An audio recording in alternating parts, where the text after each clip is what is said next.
pakinggan mo. Alam nyo, ganyan talaga ang buhay. Parang life. Basta yung importante ay mahalaga.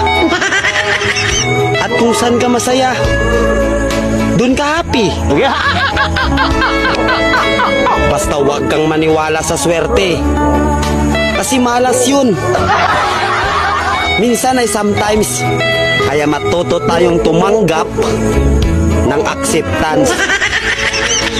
Halimbawa, for example, ang baby ay sanggol.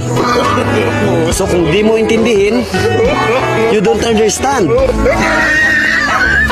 Basta kaibigan, lagi mong tatandaan that wherever you go are there. At the end of the day, ay gabi na. At alam mo, walang umaga sa Japan.